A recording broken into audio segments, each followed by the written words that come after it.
Hey everybody, hope everybody is staying healthy and making the best of it. We have finally made it to May. Happy Cinco de Mayo. I know it was yesterday. A lot of good memes going out there about Cinco de Mayo, Taco Tuesday, and the coronavirus. So at least everybody's got a little bit of a sense of humor, which is fantastic. We finally have 1 month behind us with COVID-19. So what we're going to do today is we're going to jump through the numbers and we're going to do a full breakdown on how the market is performing. Okay guys, let's cut through the fluff.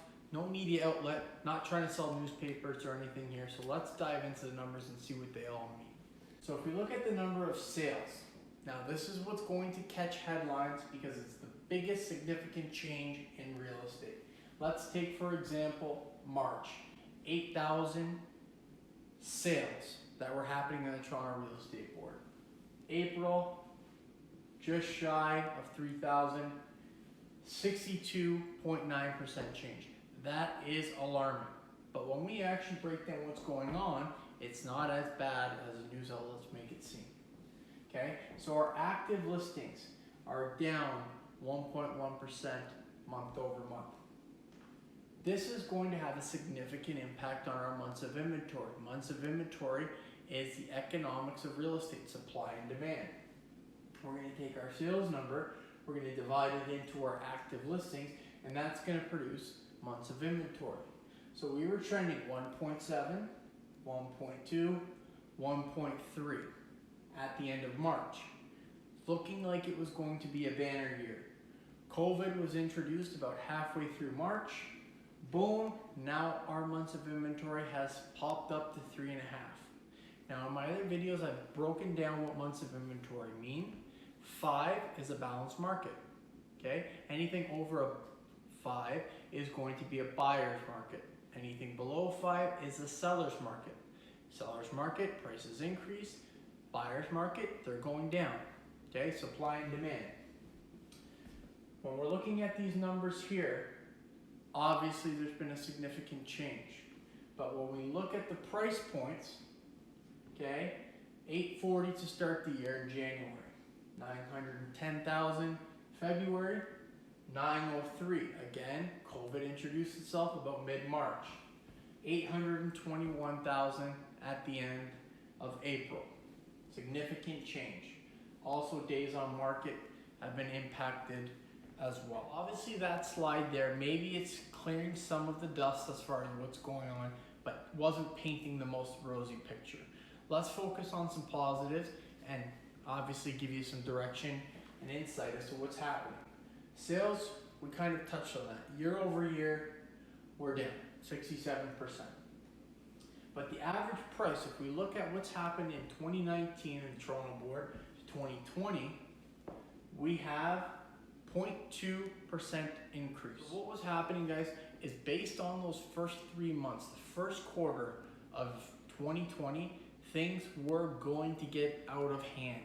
Once again, pricing going crazy, low months of inventory, multiple offers, no conditions, no rhyme or reason for what someone's willing to pay. They're going up to their ceiling as far as what they can afford, and that's really the only rhyme or reason why somebody would pay what things are going to happen. So now we introduce April, and things have obviously slowed down. I've showed this chart before. This green line indicates months of inventory and 2020. If you follow along with my finger here, it looks like we were going to actually beat out 2017, dipping far below 1 month of inventory where there's no rhyme or reason for pricing. Since COVID jumped in around March, we've jumped up to 3.5 months of inventory.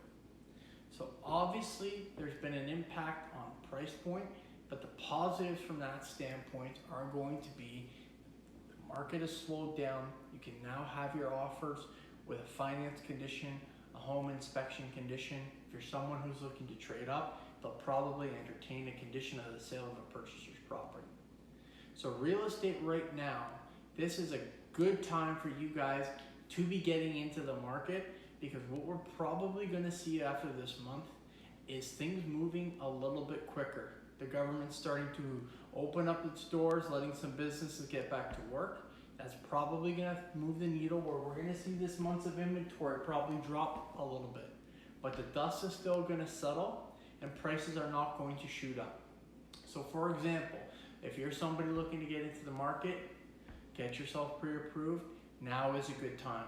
Condition on finance, home inspection, go look at a couple properties, sleep on it. You're not forced to put in an offer on Thursday or potentially even that night. If you're someone who's got, let's say, a condo, a townhome, semi, entry-level detached home, you haven't been impacted directly by COVID significantly. However, if you're looking to trade up, those prices obviously have pulled back and you don't have to overpay. So you could certainly sell your property, get as much money as you can for it, and buy that next level home, which maybe, in January, February, March, would have been out of reach. I hope this video was helpful for you guys and maybe answer some of your questions based on how the market's performing. If you guys have any questions with respect to your home value or maybe looking in an area and you'd like to have an idea as far as what things are selling for, feel free to reach out to myself, Michelle, or Brad. We'd be happy to jump on a Zoom call, FaceTime, phone call, virtual coffee, over to you. We're good, we're flexible. We just definitely want to bring as much value and insight based on what we see is happening in the marketplace. And I look forward to seeing you guys next month for another roundup.